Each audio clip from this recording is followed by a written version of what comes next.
गुरुजी और आज की मुख्य अतिथि रवि साहब, जिनकी अध्यक्षता में आज ये प्रोग्राम हुआ है। दोस्तों, जब से मीटिंग शुरू हुई है अभी तक 24 साथियों ने अपने विचार रखे टोटल, और सभी साथियों का यही मानना है कि भाई इस पे एक आंदोलन होना चाहिए। और आंदोलन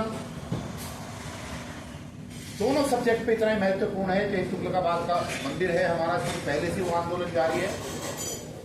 और जो ये 3 जून को घटना हुई है रात के अंधेरे में, 4 जून को रिजल्ट आना था।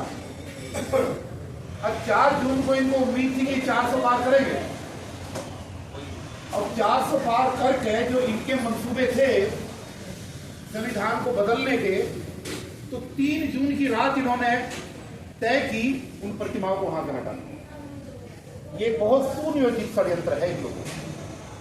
अगर वो अपनी आस्था के प्रति इतने सजग हैं कि अयोध्या के अंदर किस तरीके से उन्होंने प्राण प्रतिष्ठा को पूरे देश के अंदर प्रचारित किया, देश के प्रधानमंत्री होने के बावजूद किस तरीके से वो लम्बलेट हो गए वहां पर, अगर वो अपनी आस्था के प्रति सचेत हैं तो हमें भी अपनी आस्था के प्रति सचेत रहना चाहिए। और हमारा कोई भी प्रतिमा बाबा साहब की बिना संघर्ष के नहीं लगी कहीं पर।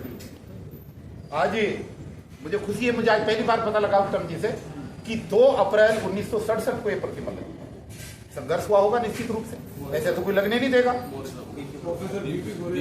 यस, नहीं, इन्होंने जो जानकारी दी, मैं जो जानकारी की बात कर रहा हूं, यस, कितना बड़ा संघर्ष हुआ होगा, बहुत बड़ा संघर्ष हुआ होगा।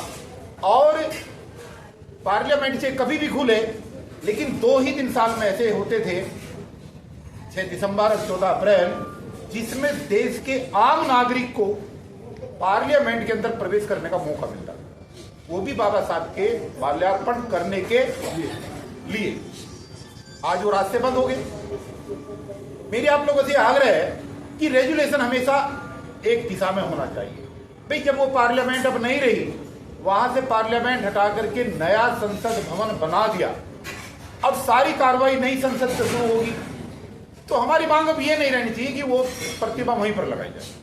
हमारा कहना यह है कि संसद के अंदर कोई भी सत्र तब तक संभव नहीं होना चाहिए जब तक भारतीय संविधान के शिल्पकार बाबा साहब की प्रतिमा उस संसद के भवन पर ना हो। बड़ी सीधी बात है, जहां संसद होगा, जहां संसद भवन होगा, वहीं पर बाबा साहब की प्रतिमा गेट पर उसी रूप में होनी चाहिए जिसमें वो इशारा कर रहे हैं कि ये हमें कब्जा करनी है।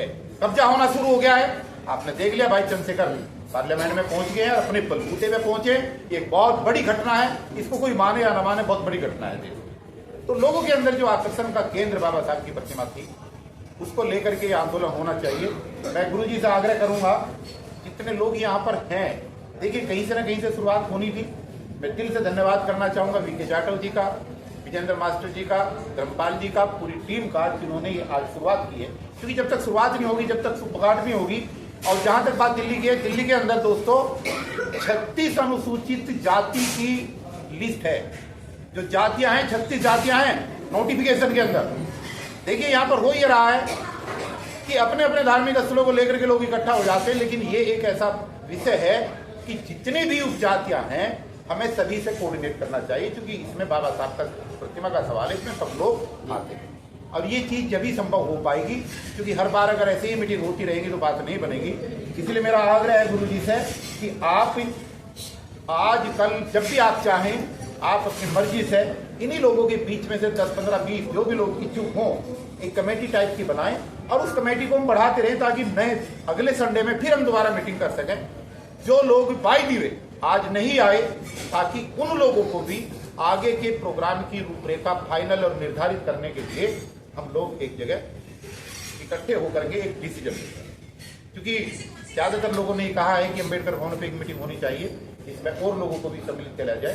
तो नेक्स्ट संडे मेरे ख्याल से 23 तारीख का पड़ रहा, उसमें हम निर्धारित कर सकते हैं। बाकी फाइनल डिसीजन जैसे गुरु जी कहें। और कभी भी कोई मीटिंग हो, जब तक आगे की रूपरेखा का निर्धारण का प्रस्ताव ना हो, तब तक देखिए इतना महत्वपूर्ण समय में लोग आते हैं दूर दूर से, जब तक उसका कोई फायदा नहीं। क्योंकि ये जो लोग आए हैं ये सारे महत्वपूर्ण लोग हैं अपने अपने संगठनों के, ये कम से कम एक मैसेज लेकर के जाए कि हमें नेक्स्ट कब आना है, और जब नेक्स्ट आना है तो अपने साथ उन लोगों को भी लाना है जो बाई दी आज यहाँ पर आज की किसी गंभीर विचार गोष्ठी के अंदर नहीं है। तो समय का क्योंकि अभाव है और 2 मिनट हुई थी, ज्यादा होगी 2 से 3 होगी, इसलिए ज्यादा बोलने की जरूरत नहीं। हम चाहेंगे कि गुरु जी हमें मार्गदर्शन दे। और दोस्तों ये जो कुछ हो रहा है, देखिए हम हर बार करते हैं, एक बात कह करके बस 1 मिनट में, गौतम साहब जरा ध्यान दें प्लीज। मेरा कहना यह है कि जो हमारे सांसद चुन करके आए हैं, कुछ एक किसी भी पार्टी से आए, निश्चित भिन्न भिन्न पार्टियों से चुन करके आए हैं, लेकिन ये निश्चित रूप से कि उनमें हमारा भी 35 साल का तजुर्बा है, उन सांसदों में बहुत सारे सांसद ऐसे होते हैं कि अपनी पार्टी की विचारधारा की परवाह ना करते हुए भी जब कॉमन मुद्दा होता है इसमें खुल करके साथ देते। बहुत बार हमने देखा है। मेरा इसमें मानना यह कि एक टीम हमारी ऐसी बननी चाहिए जो इन सारे सांसदों के पास जाए और उनमें से उन ऐसे बुद्धिजीवी सांसदों को चिन्हित करे, वो चाहे किसी भी पार्टी का है, जो इस तरीके के कॉमन एजेंडे के प्रोग्राम में दिल्ली में हमारा साथ दे। क्योंकि ये पार्लियामेंट के अंदर प्रतिमा का लगना ये सिर्फ हमारा सिविल सोसाइटी के सामाजिक संगठनों के प्रतिनिधियों की जिम्मेदारी नहीं है, बल्कि उन लोगों की और भी ज्यादा जिम्मेदारी है जो चुन करके बाबा साहब के आरक्षण के दिए हुए प्रावधान की वजह से संसद के अंदर पहुंचते हैं। उनकी भी तो जिम्मेदारी है, उनको भी तो प्रेरणा मिलती है उन चीजों से। तो एक टीम हमारी बननी चाहिए। ये जो 120 के लगभग सांसद आते हैं, हर बार हम इनको छोड़ देते हैं। हमारी एक टीम, एक कमेटी ऐसी होनी चाहिए कि एक प्रतिनिधि की जिम्मेदारी एक सांसद को कवर करने की हो, और जहां पर भी जरूरत हो हम सब उनके घर चलें, और जहां किसी का घर भी घेरना पड़े तो हम उनके घर के घेराव के प्रोग्राम भी करें, उन लोगों के घरों के घेराव करें जो कॉमन मुद्दों पर सांसद होते हुए भी हमारा साथ नहीं देते। ये प्रोग्राम होना चाहिए। अभी अभी नई पार्लियामेंट बनी है, अगर 120 सांसदों को हमने घेरना शुरू कर दिया और उनको ये भी कहना शुरू कर दिया कि अगर कॉमन कोज में नहीं आए हो तो आप चाहे तमिलनाडु से जीत का आए हो, चाहे पंजाब से आए हो, हम तेरी ही कॉन्स्टिट्यूएंसी में जाकर के तेरी कबर खोदेंगे। ये चेतावनी भी हमें उनको देनी चाहिए, तब जाकर के ये लोग सीधे होंगे। तो ये नेक्स्ट मीटिंग मैं चाहूंगा, मेरा प्रपोजल है, प्रपोजल फाइनल गुरुजी के माध्यम से होगा। बाकी जो टीम है कि नेक्स्ट संडे में भी हमारी मीटिंग होनी चाहिए, इसमें हम ज्यादा समय ना लगाएं। संभवतः है जुलाई के महीने में कोई भी जो भी समय सबकी सहमति से बने, हमें एक बड़े आंदोलन की इसमें जो है रचना का जो है लोगों में घोषणा करनी चाहिए। पूरे देश से लोगों को आना है, क्योंकि जब बाहर से भी लोगों का आना होता है तो फिर कुछ समय बीच में उनको देना चाहिए, ताकि क्योंकि ये आस्था का सवाल पूरे देश के लोगों का। तो मैं अपनी बात को समापन करते हुए जो साथी आए हैं आपका बहुत बहुत धन्यवाद। और जिन साथियों ने अगर किसी कारणवश रजिस्टर पर साइन ना किए हो तो आप साइन कर दें, ताकि अगले प्रोग्राम की सूचना आपको विधिवत तरीके से मिलती रहे। धन्यवाद। जय भीम, जय भारत, नमो बुद्धाय। भारतवर्ष में जन्मे सभी महापुरुषों को मेरा नमन। आज आधुनिक समय में युवा, वरिष्ठ, जो भी साथी हमारे महापुरुषों के इस अस्तित्व को बचाने के लिए जो संघर्ष कर रहे हैं उनको भी नमन, और उनसे पहले उन सभी साथियों को, उन क्रांतिकारी साथियों को भी नमन जो आज हमारे बीच में नहीं है और क्रांति की लड़ाई लड़ते हुए अपनी शहादत लेकर के गए। मंच पर उपस्थित मेरे पिता तुल्य मिशनरी साथी जो आज इस बीड़ा को दोबारे से उठाने का काम कर रहे हैं, एवं यहाँ पर उपस्थित सभी माताएं बहनें, हमारे वरिष्ठ साथी, बहुत अच्छे आप लोगों ने अपने विचार रखे हैं यहाँ पर, और उन्हीं सभी बातों को ध्यान में रखते हुए मैं अपनी बात बहुत शॉर्ट में, संक्षेप में रखना चाहूंगा। सम्मानित साथियों, जब हम लोगों ने वो आप सबके सहयोग से आंदोलन किया, वो आंदोलन 19 अगस्त से शुरू हुआ और उसको 21 अगस्त 2019 में बड़ा रूप दे दिया गया। आशंका तो थी कि इतनी बड़ी जनसंख्या को हम कैसे नियंत्रण करेंगे, क्योंकि संघर्ष लंबा होने के कारण हमारे जो लीडर थे, जो लीड कर रहे थे, काफी समुदाय से, काफी संगठनों से थे, वो रास्ते में छोड़ करके निकल गए। देखिए, सभी में क्षमता बराबर नहीं होती, तो अंत में हमारी जिद थी कि हम दर्शन करके जाएंगे, लेकिन पुलिस की जिद थी, उनके पास पावर है, शक्ति है, सत्ता की, प्रशासन की शक्ति थी, उन्होंने हमें दर्शन करने नहीं दिया और उन्होंने हमारे आंदोलन को क्या है, गलत लोगों को हमारे बीच में डाल करके पथराव करा के आंदोलन को बिल्कुल असंवैधानिक करार दिया। साथियों, ये बात सत्य है, जैसे हमारे बड़े भाई साहब ने भी बताया कि छप्पर तक भी 96 साथियों में कुछ साथी ऐसे भी थे, मैं बिल्कुल इससे सहमत हूँ। खैर, आज का मुद्दा ये है कि हम उस वक्त ये समझ रहे थे जब गिरफ्तार हुए कि चलो कोई बात नहीं है, अगर हमारी नौकरी जा रही है, लेकिन हमारा अगर महापुरुषों का ये अस्तित्व, ये जो अमानत हमें सौंप के गए हैं, अगर इस अमानत को हम नहीं बचाएंगे तो बचाएगा कौन। सम्मानित साथियों, जब जीवन भर के संघर्ष से कमाए हुए और हम लोगों को जिम्मेदारी जो हमारे महापुरुष दे के गए हैं, अगर उनको बचाने के लिए हमने अपनी जान की, अपनी नौकरियों की या अपनी यातनाओं पे विचार करने लगे, तो एक दिन हम इस देश से, अपने महापुरुषों के संघर्ष से, इस बलिदान से दिए हुए अस्तित्व को बिल्कुल समाप्त अपनी आंखों के सामने होते हुए देखेंगे। मेरा मानना है कि हमारे जो महापुरुषों के दिए हुए भवन, यूनिवर्सिटियां, विश्वविद्यालय और जो गुरु घर हैं, इनको इसलिए समाप्त किया जाता है ताकि हमारा इतिहास खत्म कर दिया जाए और हमें एक दिन ये कह दिया जाए कि हम इस देश के निवासी नहीं हैं, जबकि हम लोग कहते हैं हम इस देश के मूल निवासी हैं। इस देश की हर इमारत में, हर फैक्ट्री में, हर कंपनी में, रोड में, नहरों में, बम्बों में, इस देश की हर अस्तित्व में हमारा खून पसीना लगा हुआ है, इसलिए हम कहते हैं इस देश के हम मूल निवासी हैं। लेकिन उसके बावजूद भी मुझे जिस तरीके से ये जानकारी प्राप्त हो रही है कि अभी तक भी हमारा सरकार उस मंदिर को, उस गुरु घर को बनाने के लिए तैयार नहीं है।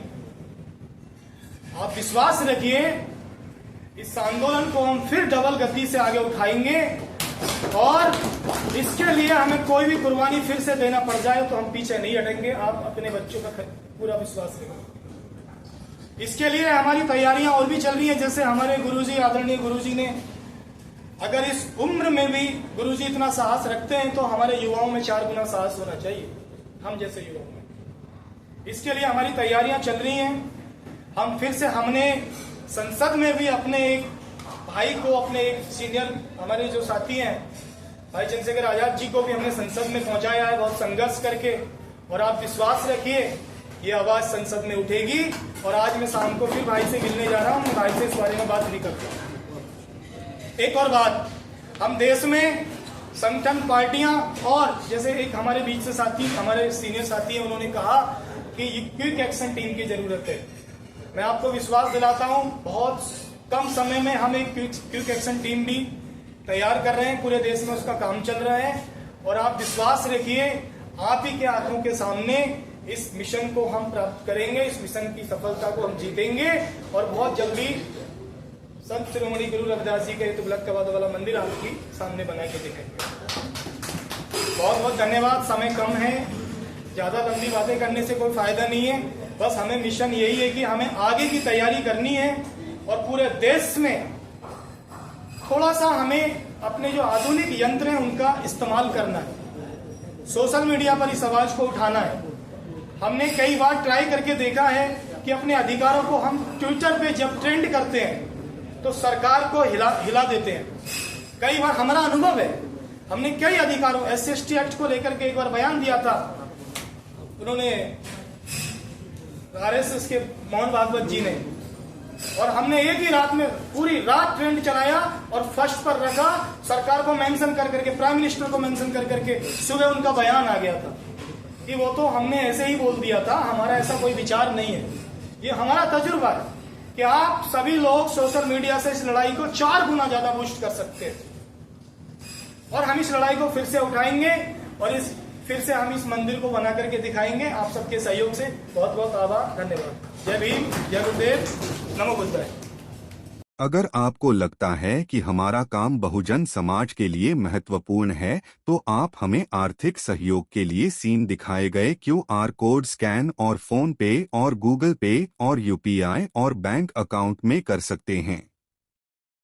फोन पे, गूगल पे 9250529129, UPI 9250529129@YBL। Bank account state bank of India AC 104299462008, IFSC code SBIN 00066563। आपका छोटा से छोटा सहयोग समाज और हमें और मजबूत करेगा, जिससे हमें बहुजन पत्रकारिता में और निष्पक्ष बनाने में मजबूत करेगा। जय भीम, जय भारत।